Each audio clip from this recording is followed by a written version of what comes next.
आजा मेरे सर्कल में आजा, आजा मेरे चंगुल में आजा, करोड़पति का तो पता नहीं लेकिन रोडपति जरूर बन जा।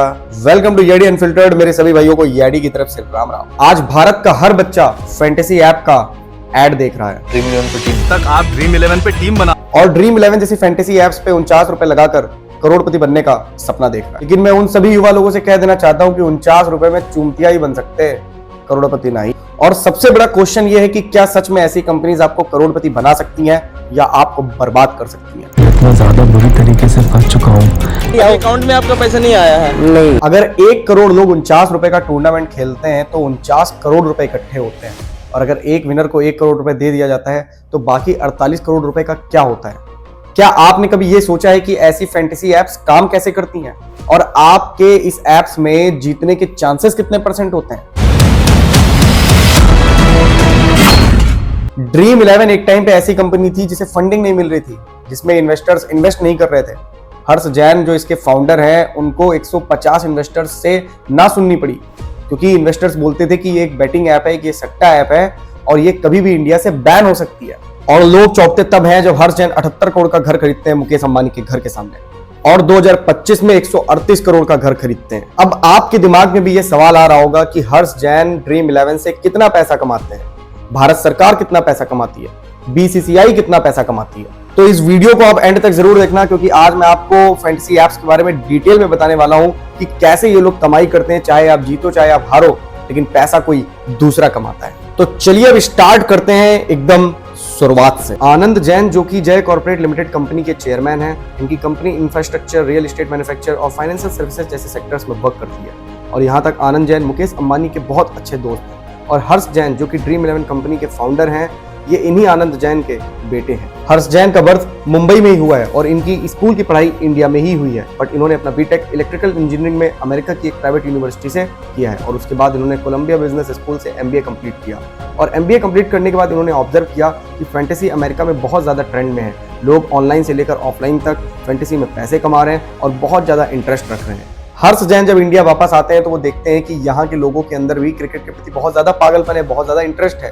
लेकिन यहाँ ऐसा कोई भी ऑफिशियल ऑनलाइन प्लेटफॉर्म नहीं है जहां से लोग पैसे कमा सके। जिस वजह से लोग इंडिया में फैंटेसी के नाम पे सट्टा खेल रहे थे।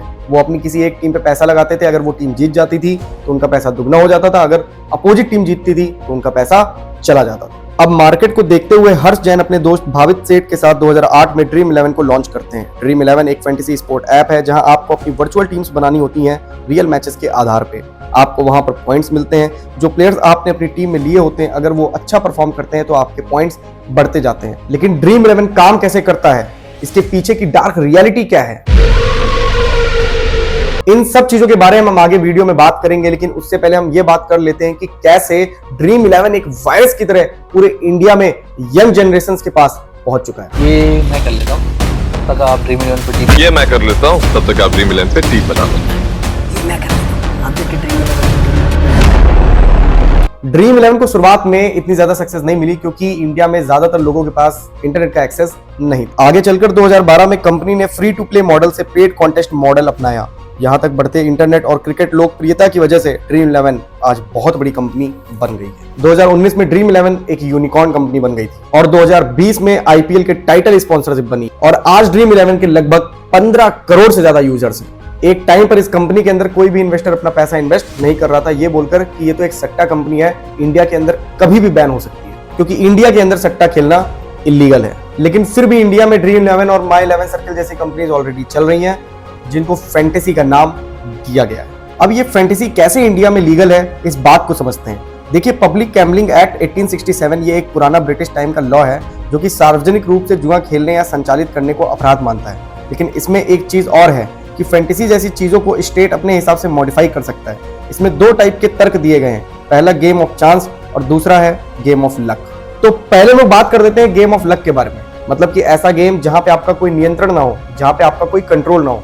जैसे कि एक सिक्का जब हम लोग उछालते हैं तो उसमें हेड आएगा, टॉस आएगा, इसका हमारे ऊपर कोई नियंत्रण नहीं होता है, हमारे पास कोई कंट्रोल नहीं होता है। ऐसे बहुत सारे सट्टेबाजी वाले गेम्स इंडिया में चल रहे थे जो कि अब बैन हो चुके हैं। लेकिन जो मैंने आपको पहला पॉइंट बताया था, गेम ऑफ चांस, यहाँ पर आपका स्किल देखा जाता है, यहाँ पर आपका माइंड देखा जाता है, यहाँ आप कुछ चीजों को कंट्रोल कर पा रहे हो। अब इसी चीज का फायदा उठाकर आज ड्रीम 11, माई 11 सर्कल जैसी फैंटेसी एप्लीकेशंस इंडिया में चल रही हैं, ये बोलकर कि यहाँ पे दिमाग का यूज होता है, यहाँ पर टीम को अपनी स्किल्स और नॉलेज का यूज करके बनाना पड़ता है। यहाँ तक कि धोनी ने भी स्टार्टिंग में बोला था कि दिमाग से धोनी बनो और खेलो क्रिकेट दिमाग से। खेलो दिमाग से जैसी लाइंस इसलिए यूज करी गई ताकि कोर्ट में प्रूव किया जा सके कि भाई हम कोई सट्टा वट्टा प्रमोट नहीं कर रहे, हम तो लोगों को ये बोल रहे हैं कि दिमाग से खेलो। और आज फैंटेसी जैसी कंपनीज इतना पैसा कमा रही हैं, आप सोच तक नहीं सकते हो। अब आप इसी बात से अंदाजा लगा लो कि 2024 में फैंटेसी स्पोर्ट्स इंडस्ट्रीज का वैल्यूएशन 45,000 करोड़ रुपए है, और यहां तक कि यह माना जा रहा है कि 2025 में यह वैल्यूएशन बढ़ के 50,000 करोड़ हो जाएगी। आज लगभग भारत का हर युवा फैंटेसी एप्स पे 49 रुपए लगाकर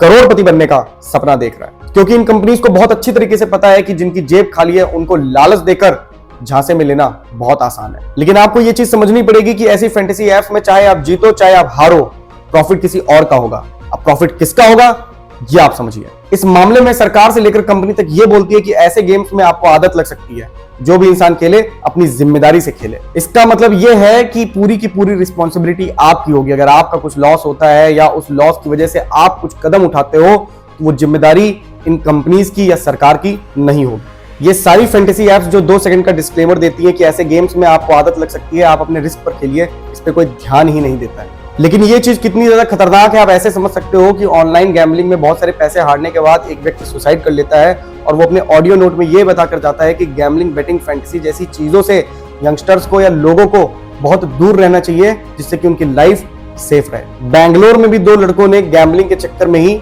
सुसाइड कर लिया था। अगर आप न्यूज देखोगे तो आपको हर हफ्ते एक ऐसी न्यूज जरूर मिल जाएगी जिसमें कोई ना कोई एक इंसान गैम्बलिंग में पैसे हारकर सुसाइड कर लेता है। वो सारे पैसे में हार गया, सारे जीरो हो गए। पैसे लेकर भागे नहीं थे, गेम में हार।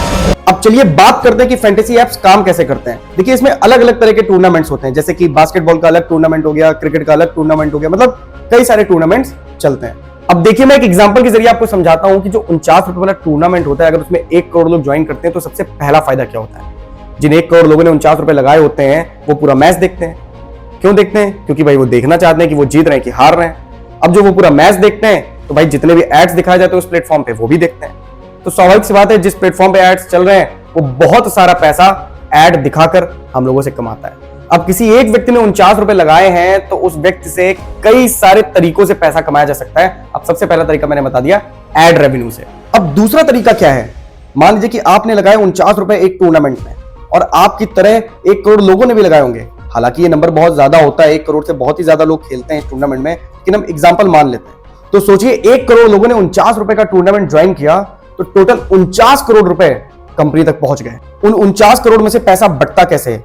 1 से 2 करोड़ रुपए फर्स्ट बिनर को दे दिया जाता है, सेकंड वाले को 50 से 60 लाख, थर्ड वाले को 5 से 10 लाख, ऐसे करके कुछ अमाउंट बांटा जाता है। अब देखिए इसका कोई ऑफिशियल रिकॉर्ड तो है नहीं कि कहां पे कितना पैसा जाता है, लेकिन हम मान लेते हैं कि 9 से 10 करोड़ रुपए बढ़ जाता है तो 40 करोड़ रुपए कहां जाता है? अब बचे हुए लगभग 40 करोड़ में से 30 से 40% हिस्सा जाएगा सरकार को, उसके बाद जाएगा बीसीसीआई को, उसके बाद जो बचेगा 15 से 20% वो भाई कंपनी का ओनर रखेगा। तो अब आप ही अपना दिमाग लगाओ कि जनता से लिए गए 49 करोड़ रुपए जनता तक पहुंचे कितने, बाकी बीच का पैसा तो इधर ही चला गया।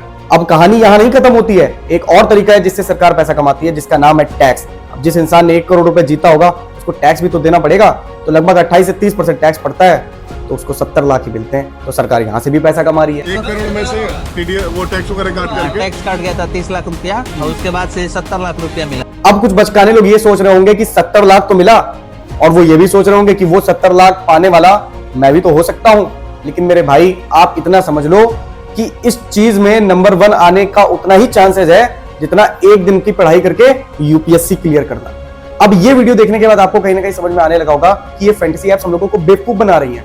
यहाँ पे जीतने के चांसेस किसी इंसान के बहुत ज्यादा कम होते हैं। कोई एक इंसान ही होगा जो 1 करोड़ रुपए जीतेगा, बाकी सबका पैसा तो लग ही रहा है, बाकी सब लोग तो कर्ज में जा ही रहे हैं। फिर ये एप्स, ये फैंटेसी एप्स बैन क्यों नहीं हो रही है? अब ये फैंटेसी एप्स इसलिए नहीं बैन हो रहे हैं क्योंकि इन्होंने लूप होल तो ढूंढ ही रखा है कि भाई इसमें कहीं ना कहीं नॉलेज का भी यूज हो रहा है, दिमाग का भी यूज हो रहा है। जैसे कि लूडो में होता है, भाई लूडो में क्या है, डाइस में जो नंबर आएगा वो तो लक पे बेस्ड है, लेकिन जो प्लानिंग हम करते हैं कि ये वाली गोटी पहले खोलेंगे, ये वाली गोटी हम पहले अंदर करेंगे, इसको हम पहले पीटेंगे, ये सारी प्लानिंग तो हुई। इसी तरीके से फैंटेसी एप्स में भी यही है, फैंटेसी गेम्स में भी यही है कि भाई हम अपनी नॉलेज यूज करते हैं कि ये प्लेयर अच्छा परफॉर्म करेगा, आज वाले मैच में फील्ड कैसी है, ये वाले प्लेयर का परफॉर्मेंस पुराना कैसा रहा है, हाँ, यहाँ पे मैच कौन जीत सकता है, तो ये सारी चीजों का प्रेडिक्शंस होता है। तो इसमें कह दिया जाता है कि दिमाग लग रहा है, तो भाई बैन तो नहीं हो सकता है, लेकिन आपको बहुत ज्यादा सतर्क रहने की जरूरत है, आपको इन चीजों से बहुत ज्यादा दूर रहने की जरूरत है।